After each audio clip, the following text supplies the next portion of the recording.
Opening the central diagonal immediately challenges opponent's central control and prepares rapid piece development. Sicily's Sicilian defense immediately sparks a positional battle, creating unbalanced pawn structures right out of the gate. Developing the knight to f3 offers central influence and prepares kingside castling, setting a solid foundation for the game. Opening the path for the queen and bishop, this prepares a solid pawn structure, though it subtly concedes central space. Opening the center dramatically creates dynamic play, forcing immediate tactical decisions and potential pawn structure shifts. Opening the center dramatically simplifies the position, inviting swift piece development and potentially aggressive lines. Recapturing the pawn with your knight immediately contests central space and opens a clear path for development. Preparing for a queenside pawn thrust like b5 is the primary goal here, aiming to disrupt white's central control. Developing the knight to its natural outpost reinforces central influence and prepares for further piece activity. A solid defensive posture, the queen anchors the kingside and prepares for possible central expansion, keeping options open. Developing the bishop here aims to fortify the kingside and prepare for kingside castling, while also potentially eyeing the weakened dark squares on black's queenside after their early pawn push. Developing the knight to c6 offers a flexible response, supporting the d5 pawn advance and freeing the queen from its defensive duties while also preparing for potential kingside castling. Redirecting the knight to the queenside frees up the central d4 square and prepares for potential pawn expansion on the kingside. Developing the knight to its natural square prepares for castling and challenges white's central pawn structure, aiming to free black's own pieces for active participation. Developing the bishop to this square strategically prepares for castling and reinforces control over the center's critical squares, while simultaneously avoiding the immediate tactical complications that might arise from placing it on g5. Reinforcing the central pawn structure creates a solid foundation, preventing white's knight from easily infiltrating on d5 and preparing to develop the dark-squared bishop to a more active square, potentially eyeing the kingside. Emboldening the pawn chain creates immediate attacking possibilities, aiming to pry open the kingside for piece penetration and potentially launch a pawn storm on that flank. Initiating a bold queenside expansion, this pawn thrust immediately contests space and prepares to challenge white's central grip by potentially opening lines for black's pieces. Unleashing the queen to d3, white aims to ignite central activity and prepare for a kingside pawn storm while simultaneously offering a potential exchange on e6, forcing black to consider their knight's safety and potentially disrupting their pawn structure. Developing the bishop to b7 offers support for the queenside pawn push, creating potential attacking avenues down the file and on the queenside. It also prepares to contest the central dark squares should white commit to a more aggressive pawn structure. The long diagonal is now open for the bishop, adding pressure to the white king's vicinity. Initiating a bold pawn storm on the kingside, white aims to exploit the opponent's slightly underdeveloped queenside and create immediate attacking chances, though this aggressive advance also opens up the h-file for potential counterplay. Solidifying the kingside defenses and preparing for eventual kingside action, this bishop retreat tactfully avoids immediate complications while maintaining essential control over the long diagonal. Unleashing the queenside castle signals white's aggressive intentions, aiming to exploit the open lines and potential weaknesses created by black's queenside pawn push. The king's migration to safety is complete, allowing white's pieces to actively participate in the impending storm, particularly on the kingside where pawn advances are already threatening to fracture black's defenses. This dramatic relocation dramatically alters the battlefield's dynamics, transforming what might have been a quieter positional struggle into a sharp, tactical race. Diverting the knight to b4 aims to disrupt white's bishop on d3, forcing a decision about its placement or exchange, and potentially preparing for pressure on the queenside, though it leaves the c6 knight somewhat exposed if white can swiftly regroup. Unleashing a pawn storm towards the black king, this bold advance seizes more of the kingside territory, aiming to cramp black's pieces and potentially create attacking avenues. Although it does leave the f4 pawn somewhat exposed for the moment and requires careful calculation regarding the resulting pawn structure on the kingside. Black's knight repositions to d7, not simply retreating, but preparing a more active role by potentially swinging to c5 or f6, offering better central influence and preparing to contest the weakened queenside squares. Securing the king's escape route from the potential diagonal onslaught of black's bishop, this prophylactic maneuver simultaneously prepares for a potential pawn push along the a-file, aiming to seize more territory on the queenside. Embracing the open c-file signals a clear intention to contest central control and potentially leverage the queenside initiative. Sharpening the blade on the queenside, white proactively challenges black's piece development and prevents any immediate kingside expansion from black's side. Releasing the central tension and simplifying the structure, black eliminates a potentially pesky knight and exchanges material. This maneuver, while reducing the immediate complexity, opens up the possibility of solidifying the queenside further or preparing for a more direct kingside assault by white. Consider the resulting pawn formations and the open lines that might arise for both sides' remaining pieces. Unlocking the c-file tension, white decisively confronts black's piece placement after the knight's retreat, creating a dynamic pawn structure that immediately demands attention and opens new avenues for attack. The knight's journey to c5, while seeming active, redirects this piece from its initial defensive post on b4, leaving the queenside potentially more susceptible to white's growing pawn storm on the kingside. It's a bold repositioning, prioritizing direct engagement rather than reinforcing existing structures. Observe how white's king, though castled, now faces fewer immediate threats from this particular avenue, allowing for continued aggressive play along the g-file. This maneuver could be a strategic gambit, aiming to disrupt white's coordination, but it also presents a tactical quandary. Can the piece effectively support any subsequent actions without compromising its own safety or leaving key squares undefended?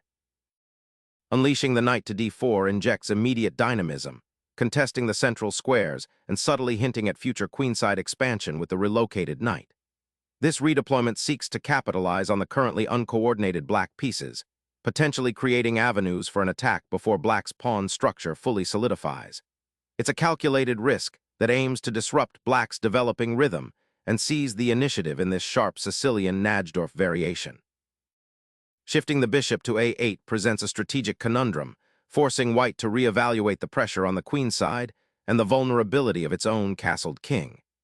This seemingly passive placement aims to connect the rooks and potentially redeploy the bishop to a more active diagonal later, all while denying white the immediate tactical opportunities that might have arisen from its central positioning.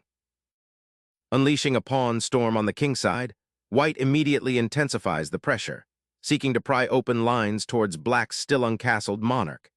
This aggressive thrust, however, also creates potential weaknesses on the white king's own side and risks overextension if black can cleverly exploit the ensuing chaos. Black ignites a central counterthrust, aiming to dislodge the formidable white pawn chain and open lines for counterplay, fundamentally altering the positional landscape and introducing immediate tactical complexities. A deliberate retreat, the knight abandons the central outpost, possibly to reroute towards the queenside or reinforce the kingside defense. A tactical readjustment unfolds as the bishop retreats from its active post, seeking a safer haven and preparing to potentially redeploy to a more impactful diagonal, perhaps the a5-d8 line, to support the central pawn structure against white's encroaching pawn storm.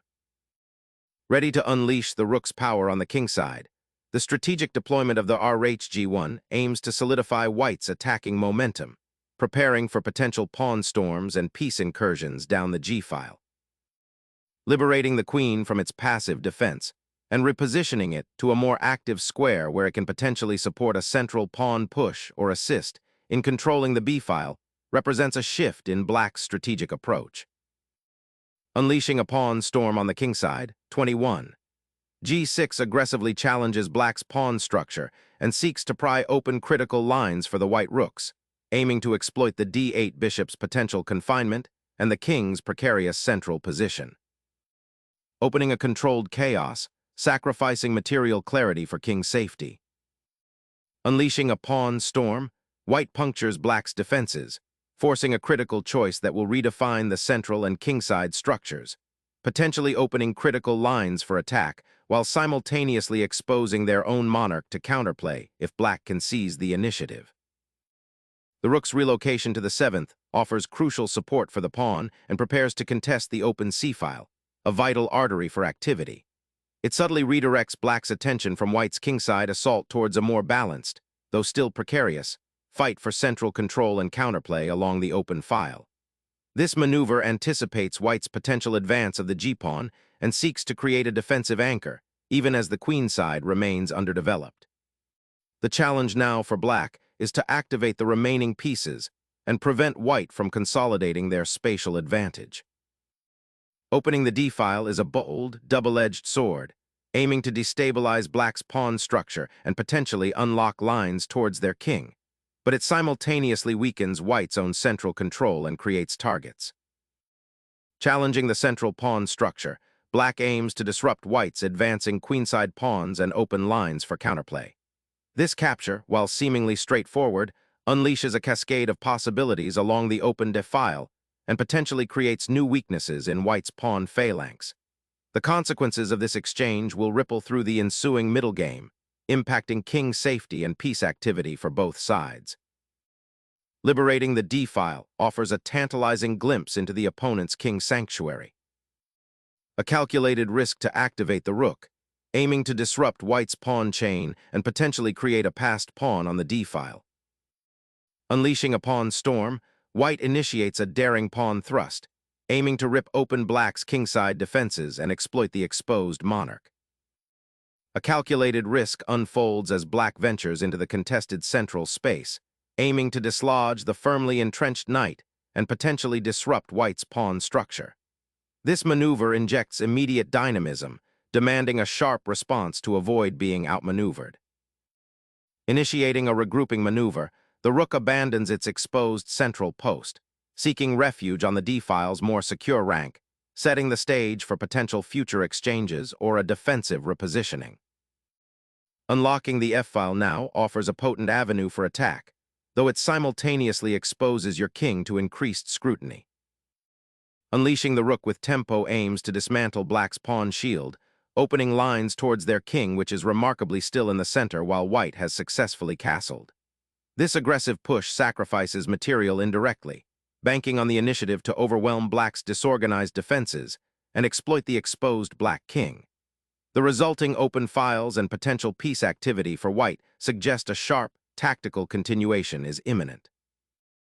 A pivotal moment unfolds as black repositions their knight to f8, a strategic maneuver aimed at reinforcing the king's defenses and preparing a potential counterplay.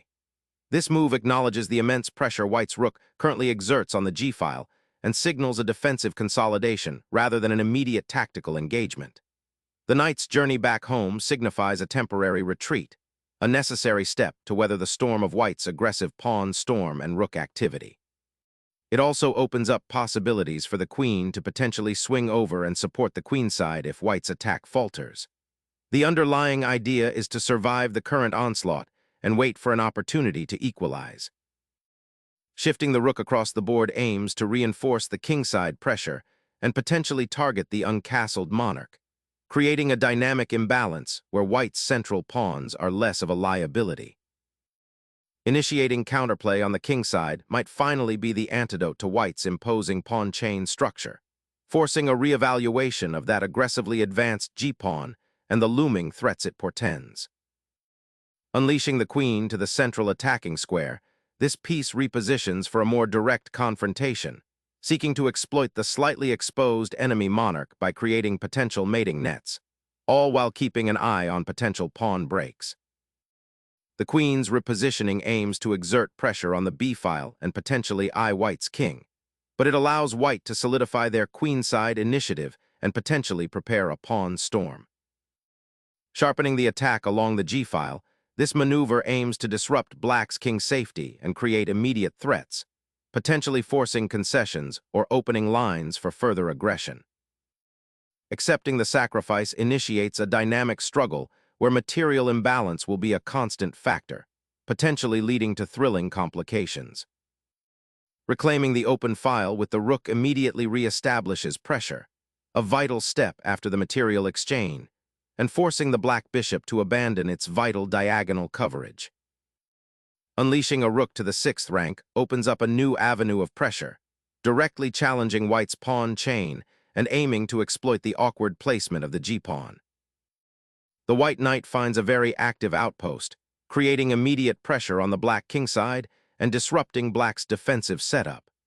This maneuver forces a difficult decision for black regarding the knight's safety and black's overall development, potentially leading to weaknesses if not handled carefully.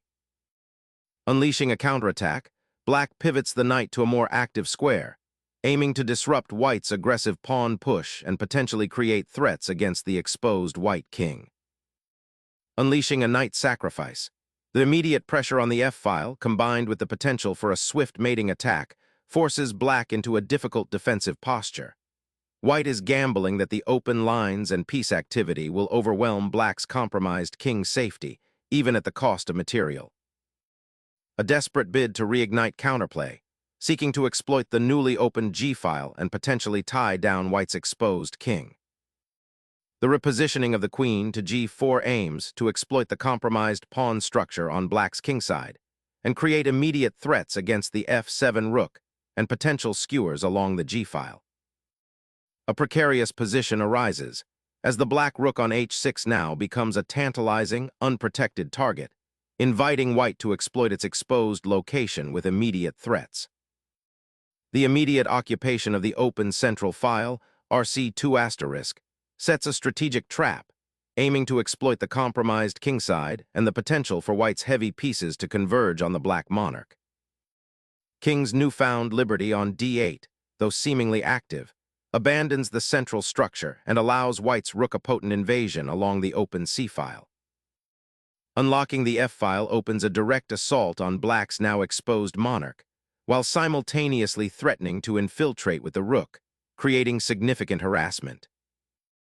A decisive exchange, simplifying the board and opening a path for the rook to become more active, potentially targeting the weakened kingside. Reclaiming the initiative with the queen's central assault opens up fresh avenues of attack on the now exposed king. A tactical crossroads. With the exchange of rooks, the kingside pawn storm has lost some of its thunder, but your king is now far from safe, exposed on the open h-file, and the knight on d4 is a potent attacking force. The monarch's position is now precariously exposed, begging for a decisive follow-up. Escaping the immediate onslaught, the king seeks refuge on the central file, a necessary concession for survival amidst the open lines and aggressive pieces. Exploiting the open c-file, the rook crashes into the enemy's back rank, directly threatening the vulnerable king and forcing a critical decision.